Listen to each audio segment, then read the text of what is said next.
My dear CBSE students. So మనకి half yearly exams దగ్గరకు వచ్చేస్తున్నాయి. దట్ మనం ఇప్పుడు ఆగస్ట్ లో ఉన్నాము అండ్ ఇంకో కొద్ది రోజుల్లో మనకి next month half yearly exams దగ్గరకు వచ్చేసరికి ఇంకా స్టూడెంట్స్ లో మెల్లిగా సిలబస్ డేట్స్ రావడం అండ్ సిలబస్ చెప్పేసేయడం, రివిజన్ ఇదంతా స్కూల్లో ఈ హడావిడి స్టార్ట్ అవుతుంది అండ్ మన బ్రెయిన్ లో చిన్నగా ఒక స్ట్రెస్ మొదలవుతుంది.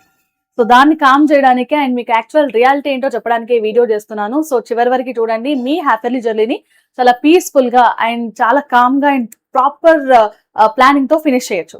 So without wasting time let's get started. Hey guys, welcome to Vedantu CBSE 9th and 10th Telugu. This is Gayatri Patel, your favourite master teacher.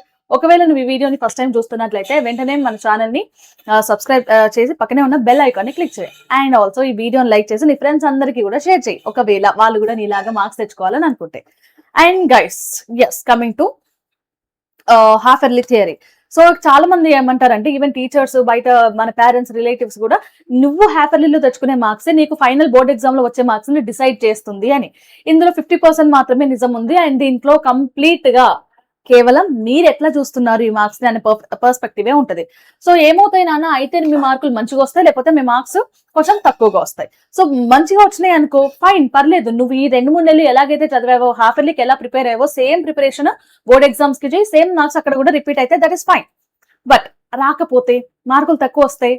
ఇక్కడ కూడా ఈ మార్కులు కూడా నీ ఫైనల్ ఎగ్జామ్ ని డిసైడ్ చేస్తాయి. ఎట్లా చేస్తాయి తెలుసా? మీరు అనుకున్నట్టు కాదు. ఎలా అంటే, ఇప్పుడు నీకు 85 వస్తాయని అనుకున్నావు కదా, కానీ నీకు ఓన్లీ 60 మార్క్సే వచ్చినాయి. ఇప్పుడు నీకు 25 మార్క్స్ గ్యాప్ ఎక్కడొచ్చింది అని నువ్వు ఫోకస్ చేయగలిగితే దెన్ నువ్వు ఫైనల్ ఎగ్జామ్ లో మార్కులు పెంచుకోవచ్చు.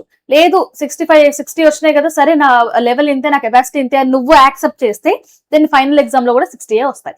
ఇలా నీ half yearly exams board exams ని డిసైడ్ చేస్తాయి. అంతేగాని నీకు ఇక్కడ ఎంత వస్తే అక్కడే ఎంత వస్తాయి అంటే కండిషన్స్ అప్లై. అక్కడ వాళ్ళు ఈ కండిషన్స్, ఈ సిచ్యువేషన్స్ చెప్పడంలో ఫెయిల్ అయ్యారు. సో ఇక్కడ విషయం ఏంటంటే, స్ట్రెస్ అవ్వకండి. హాఫ్ ఇయర్లీ ఎగ్జామ్స్ అనేది one of the exam in the class 10 exams. So class 10 లో బోర్డ్ ఎగ్జామ్స్ మాత్రమే ఫైనల్ ఎగ్జామ్. దానికి ముందు నువ్వు రాసే ఏ ఎగ్జామ్ అయినా కూడా జస్ట్ అది ఒక వన్ ఆఫ్ ద ఎగ్జామే. మరి ఆ వన్ ఆఫ్ ద ఎగ్జామ్ లో నువ్వు ఇంత చేయాలి, అంత చేయాలి అని ప్రిపేర్ అవ్వడం ఫైన్, ఒక లెవెల్ వరకే అది ఫైన్, మంచి విషయమే. అండ్ దానికోసం ఎఫర్ట్స్ పెట్టడం. కానీ ఇది మాత్రమే నాకు ఇంకా ఫైనల్ ఎగ్జామ్, ఇది దాటితే ఇంకేం లేదు, నేను ఇందులో మార్కులు తక్కువ వస్తే నేను ఇంకా ఏమీ చేయలేను, నేను లైఫ్ మొత్తం నాది ఇట్లాగే ఉంటుందని నిన్ను నువ్వు మేనిఫెస్ట్ చేసుకోవడం తప్పు. కాబట్టి లైట్ తీసుకోండి. మొత్తానికి లైట్ తీసుకోవడం కాదు. సో హాఫ్ ఇయర్లీ ఎగ్జామ్స్ అనేది one of the exam, not the final exam. ఇందులో మార్కులు మంచిగా వస్తాయి, అలాగే ఫాలో అవుదాం. మార్కులు తక్కువగా వస్తాయి, ఎక్కడ మార్కులు తక్కువ చేయో మనం దాన్ని రెక్టిఫై చేసుకొని ఇంకా ముందుకెళ్దాం. సో ఈ రోజు నేను ఈ వీడియోలో మన హాఫ్ ఇయర్లీ ఒకవేళ మార్కులు తక్కువ వచ్చినా, లేకపోతే ఆ హాఫ్ ఇయర్లీలో మంచిగా పర్ఫార్మ్ చేయాలని అనుకుంటే దెన్ మనం ఏమేమి స్టెప్స్ ఫాలో అవ్వాలి అని ఒక 5 టిప్స్ చెప్తున్నా. సో లాస్ట్ వరకు చూడండి, ఒక బోనస్ కూడా ఉంటది. అండ్ చలో ఫస్ట్ స్టెప్ ఏంటంటే, ఇప్పుడు మనకి లిస్ట్ మీకు అందరికీ కూడా సిలబస్ ఇచ్చేసారా? మీ దగ్గర ఇప్పుడు ఉన్నవి రెండే రెండు. ఏంటది? ఒకటి డేట్ షీట్ ఇచ్చారు కదా, ఎప్పుడెప్పుడు ఈ ఎగ్జామ్స్ ఉన్నాయి, డేట్స్ ఉన్నాయి మీ దగ్గర, ఎప్పుడు మనకి ఎగ్జామ్ జరుగుతుంది. అండ్ అలాగే వాట్ ఈస్ ద సిలబస్ కూడా మీకు తెలుసు. సో ఇప్పుడు మీరు ఫోకస్ చేయాల్సింది ఏంటంటే ఈ సిలబస్ మీద. నువ్వు ఈ సిలబస్ ని ఫినిష్ చేసావా? సరే, most of the students pending ఎంతో ఉంటాయి. కొన్ని చాప్టర్స్ కవర్ చేశారు, కొన్ని చాప్టర్స్ కవర్ చేయలేదు. సో ఇప్పుడు మన మెయిన్ ప్రయారిటీ గోల్ ఏమి ఉండాలంటే ఈ సిలబస్ ని ఫినిష్ చేయాలి.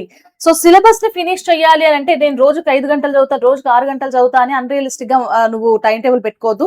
లాస్ట్ వీడియోలో నేను రోజుకి ఎన్ని గంటలు చదవాలి, ఎట్లా చదవాలి అన్న వీడియో చేశాను, ఒకసారి అది చూడు.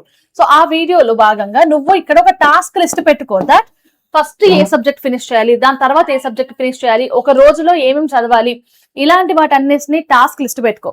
దట్ ఒక రోజు నువ్వు లైట్ చాప్టర్ చదువుతున్నావా, నెక్స్ట్ డే ఇంకేదైనా చాప్టర్ చదువు, నెక్స్ట్ డే పాలినామియల్స్ చదువు, ఇంకొక రోజు ఇంకేదైనా సోషల్ సబ్జెక్ట్ చదువు. ఇలా నువ్వు ఒక టాస్క్ లాగా పెట్టుకొని సబ్జెక్ట్ వైజ్ గా ఫస్ట్ హై ప్రయారిటీ చాప్టర్స్ చదువు. హై వెయిటేజ్ లేకపోతే హై ప్రయారిటీ ఉంటది కదా, సో అవి చదువు, రైట్. అండ్ దాని తర్వాత లీస్ట్ ప్రయారిటీ చాప్టర్స్ చదువు. అండ్ ఇంకా ఈజీ చాప్టర్స్ ఫస్ట్ కంప్లీట్ చేసేయి. Easy chapters, high priority chapters నువ్వు ఇది ఫైనిష్ చేసిన తర్వాత ఇప్పుడు నీకు కొంచెం టైం పడుతుంది.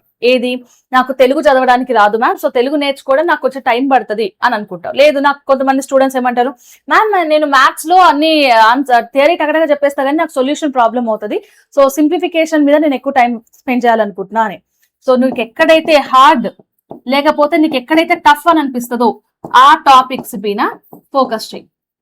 ఓకే, ఎందుకు అని అంటే ఫస్ట్ హై వెయిటేజ్ అయిపోయింది అనుకోండి, మనకి ఎంత లేదన్నా ఒక 50% 50 to 60% రిలీవ్ వస్తుంది. దెన్ దాని తర్వాత ఈజీ చాప్టర్స్, హై వెయిటేజ్ కాకుండా మిగిలిన దాంట్లో ఈజీ చాప్టర్స్ చదివేస్తే 80% ప్రాబ్లం పోతుంది. అండ్ రిమైనింగ్ ఉన్న టైం మొత్తం కూడా మనకి ఆ హార్డ్ చాప్టర్స్ లేకపోతే ఆ టఫ్ ఏరియా పైన ఫోకస్ చేయొచ్చు కాబట్టి పీస్ఫుల్ గా మనం చదువుకోవచ్చు. ఇలా నువ్వు టాస్క్ లిస్ట్ ని కనుక ప్రిపేర్ చేసుకుంటే ఈజీగా వెళ్ళిపోతావు. అండ్ ఇంకొక విషయం, టాస్క్ లిస్ట్ ఎప్పుడు కూడా ఎర్లీ మార్నింగ్స్ పెట్టుకోవద్దు, ఈవినింగ్స్ పెట్టుకోండి. ఎందుకు, ఎర్లీ మార్నింగ్ మనం లేచేటప్పటికే మన బ్రెయిన్ లో ఏం చేయాలి అని ఉంటే ఒక ఫ్లోలో అయిపోతుంది అండ్ టైం పడుతుంది. టాస్క్ లిస్ట్ రాసుకోవడానికి టైం పడుతుంది. కాబట్టి ఇది ఎప్పుడు కూడా నైట్ టైం పెట్టుకున్నాం అనుకోండి, సో పడుకోవడానికి ఒక 10-15 మినిట్స్ అటు ఇటు అయినా ప్రాబ్లం లేదు. కానీ మార్నింగ్స్ టైం వేస్ట్ అయితే ఆ డే అంతా ఇంకా అలాగే ల్యాగ్ లో నడుస్తుంది. కాబట్టి నైట్స్ ట్రై చేయకండి ఈ విషయం. అండ్ ఇంకొక విషయం, ఇప్పుడు స్టెప్ 2 and 3 ఏంటంటే ఎన్సీఆర్టీ ఫస్ట్ ప్రాక్టీస్ నెక్స్ట్ అని ఎందుకన్నాను, చాలా మంది ఇప్పుడు హాఫ్ ఇయర్లీ ఎగ్జామ్స్ వస్తాయి కదా, ఆన్లైన్ లో కానీ లేకపోతే బయట ఆఫ్లైన్ లో ఆర్ ఈవెన్ స్కూల్లో విపరీతమైన మెటీరియల్స్ షేర్ చేస్తూ ఉంటారు. అది ఇంపార్టెంట్ క్వశ్చన్స్ అని, లేకపోతే ప్రాక్టీస్ పేపర్స్ అని, మోడల్ పేపర్స్ అని, ఇలాంటి స్టడీ మెటీరియల్ అని, ఇలా రకరకాల మెటీరియల్స్ ఇటు ఆఫ్లైన్ లో ఇస్తారు, బయట మీరు వెళ్ళి పబ్లికేషన్స్ కొనుక్కుంటారు కొంతమంది, అండ్ కొంతమంది స్కూల్లో ఇస్తారు, అండ్ మన టీచర్ ప్రిపేర్ చేసిందని అండ్ బయట ఆన్లైన్ లో దొరికేవి కూడా తీసుకుంటారు. ఇవన్నీ కలిపి ఏంటంటే మీకు ఒక పెద్ద స్ట్రెస్ ని అండ్ కన్ఫ్యూజన్ ని క్రియేట్ చేస్తాయి.